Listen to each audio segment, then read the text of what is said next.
Hello everyone, welcome back to my channel পাইসমালা kitchen and beauty. আজকে দেখো তোমাদের সঙ্গে শেয়ার করব লাল শাকের চচ্চড়ির রেসিপি। এই সমস্ত সবজিগুলোই কিন্তু বাগানে একদম টাটকা সবজি। তো চলো সবকটা বাড়ির সবজি দিয়ে আজকের এই রেসিপিটা তোমাদের সঙ্গে শেয়ার করি। তার জন্য আমাদের লাগবে লাল শাক, কুমড়ো, তার সঙ্গে কচি বেগুন আর শিম আর গাছের কাঁচা লঙ্কা। খুব সহজে এই রেসিপিটা বাড়িতে তোমরা বানাতে পারবে।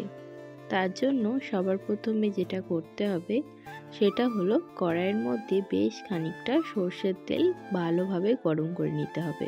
তারই সঙ্গে দিয়ে দেবো 5 ফোড়ন। তোমরা চাইলে শুধুমাত্র কালো জিরে আর লঙ্কা ফোড়নও দিতে পারো, কিন্তু টেস্টটা বাড়ানোর জন্য অবশ্যই তোমরা 5 ফোড়নটা ইউজ করতে পারো বা ব্যবহার করতে পারো। এরপর কেটে রাখা সমস্ত সবজিগুলো দিয়ে দেব। তার আগে তেলের মধ্যে দিয়েছিলাম 2টো চেরা কাঁচা লঙ্কা। প্রত্যেকটা সবজি কিন্তু একদম টাটকা আর কোনো রকমের সার ব্যবহার করা হয়নি, তাই জন্য দেখো খুব সহজেই গলে গেছে। তো তার জন্য আমাদের এই সমস্ত সবজিগুলোকে কড়াইয়ের মধ্যে দিয়ে সামান্য নুন দিয়ে ভালোভাবে ঢেকে রাখতে হবে, যতক্ষণ না পর্যন্ত যে সবজির জলটা আছে সেটা বের হয়ে সবজিগুলো ভালোভাবে সেদ্ধ হয়ে যায়। ভালোভাবে সবজিগুলো সেদ্ধ হতে আমার টাইম লেগেছে মাত্র 5 মিনিট। আর অবশ্যই হিটটাকে সব সময় তোমরা মিডিয়াম হিটে রাখবে।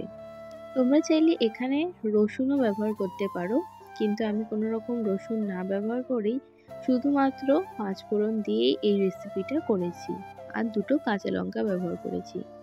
এরপরে মিষ্টির জন্য দিয়ে দিলাম বাতাসা, তোমরা চাইলে চিনি ব্যবহার করতে পারো। দেখো একেবারেই সেদ্ধ হয়ে গেছে সমস্ত সবজিটা আর একদম পুরো গলে গেছে। আর যখন চিনিটা গলে যাবে তারপরেই গরম ভাতে কিন্তু তোমরা খেয়ে দেখতে পারো, আশা করছি অনেক ভালো লাগবে। যদি আজকের রেসিপিটা ভালো লেগে থাকে তোমরা অবশ্যই এটা রুটি দিয়েও কিন্তু ট্রাই করতে পারো। আর যদি তোমার এরকম রেসিপি দেখতে চাও তাহলে অবশ্যই আমার চ্যানেলটাকে সাবস্ক্রাইব করে দিও। আজকের জন্য এটুকুনি, আবারও অন্য কোনো ভিডিও নিয়ে হাজির হব।